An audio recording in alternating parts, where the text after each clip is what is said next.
Hello, Spartans. This is Superintendent Miller, and we've got another episode of Riding with Rob. And this week I'm so excited. We've got one of our terrific high school seniors, Rebekah Trenary, who is with not only a great student here, but you also are very involved in our Marine Corps Junior ROTC program.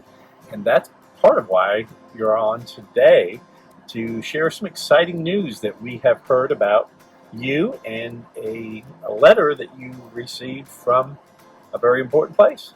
Would you share that with our audience? All right. Just recently, in the past month, around September 15th, I got a letter from the Naval Academy assuring my acceptance as long as I have finished completing my nomination. So That is phenomenal. I know that the U.S. Naval Academy is one of the most selective institutes of education in the country. I think only the top 7% or so, I'd read somewhere, get accepted to that. The academies are very competitive, very difficult to get in. So what do you attribute that to? I know that it's been a goal of yours for a long time. What are the things that you've had to do over the last few years to kind of put you in a position where you could compete for such an honor? Well, ever since middle school, whenever I really figured it out, I just started making a checklist because I watched multiple seminars and online videos that they created, and I just kind of dedicated everything I did to being like a resume almost.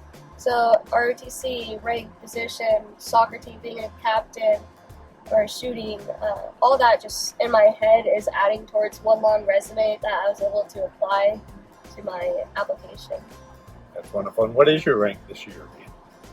I'm a cadet captain. That's our highest rank that we have. So I'm the company commanding officer. Yeah. Well, I know I see you a lot in all the activities that they do, and it's very clear to me when I see you interacting with the other cadets that you are a leader in that group. And so being a girl or a young woman, it's kind of a new time for the military, in that a lot of occupations that once were unavailable for women now are opening up. So when you finish, assuming you go to the Naval Academy and you finish your degree, what are you looking to do after graduation from Annapolis? I would like to take advantage of some of the new spots opening up at one point in my life, like the infantry or those combat MOSs. But going in, I want to do something like in the ground, like intelligence or comms. That's fantastic. And I know that you're aware that I was a Marine Corps officer as well. I was artillery. Any interest in artillery? Actually, yes, there's. No. But do you go to Fort Sill? Go to Fort Sill, yeah. Yeah. Yeah, it's a beautiful place. Really? I've been there a few times actually to visit friends and stuff who are there because they are enlisted out. And that didn't inspire you at all? Not exactly. All right. What can I do? But you are going to be a Marine officer, right? That's fantastic.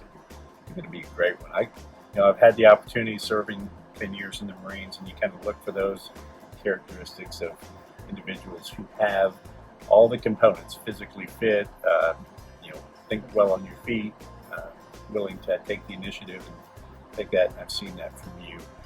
Last year, I know you were one of our top shooters as well. Part of what the JROTC does is you've got a shooting team, and talk to us a little bit about what that experience was like last year, and how you went actually to a state contest and a national contest.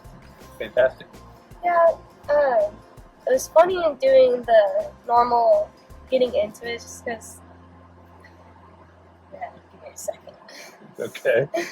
No, it's tough because it's something you haven't done before, right? Yeah, so it's never been the most serious thing in ROTC. It's one thing we want everyone to do, but it's not a priority. We kind of put that for our drill team. Yeah. So I remember the colonel being like, "Hey, you guys need to time yourselves and shoot these targets for score, and we'll mail it in." I'm like, "Okay."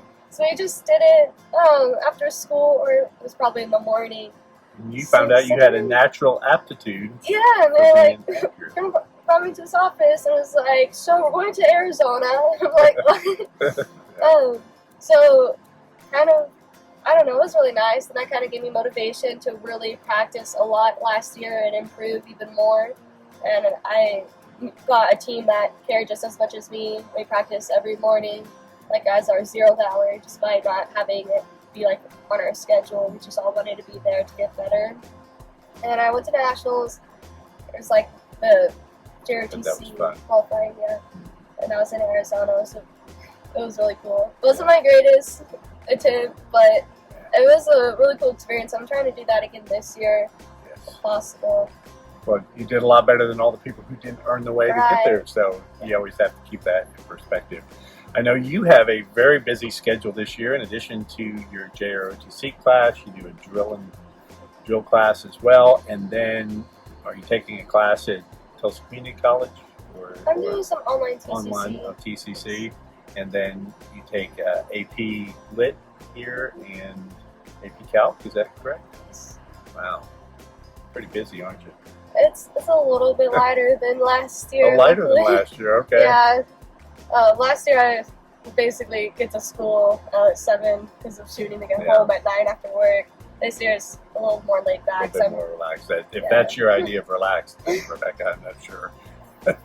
But 2 last questions. I know homecoming was just a couple weeks ago, and I was thrilled to see that you and your twin brother Gideon were both on the homecoming court. What was that like? It was a fun experience having, I don't know, an excuse to dress up, because it's not exactly my personality to dress up. Doesn't mean I don't like doing it once in a while, just need the right excuse to do so. And just doing everything with my twin, it's a fun time. I bet that was. As seniors, you only have this year one time, and then you'll probably kind of go your own ways, but you always be brother and sister and stay well connected, I'm sure. The last question I have, Rebekah, and I showed you this picture before. I pulled this up on our student information system, and it's a great picture of you, but I'm not sure. What's this? Looks like you're being attacked by something over here. The dinosaur's name is Yoshi. He's been in my car forever now, and I remember when I first started going to the Marine Corps recruiting office to work out, I made friends there. They stole Yoshi from me. Next thing I know, they took their senior pictures with him. Oh, and so you decided you were going to do the same thing? They recreated it years down the line. Okay, so is Yoshi going to Annapolis? I mean, if they don't take him away during Plebe Summer, I can sneak him in a bag. Yeah, I bet. You may have to keep him away just for a little while until you get through those first couple months and stuff like that. Rebekah, I'm very proud of you, and I wish you the very best. You've been a great representative for Bixby Public Schools in your time here, and we're all enormously excited about this letter of assurance and hope that all those pieces fall into place, and we get to read more about you as a midshipman at the U.S. Naval Academy and after that. So best of luck as the year goes on, and it's been great talking with you. Me too, thank you. All right, you get to do the honors of zooming us out.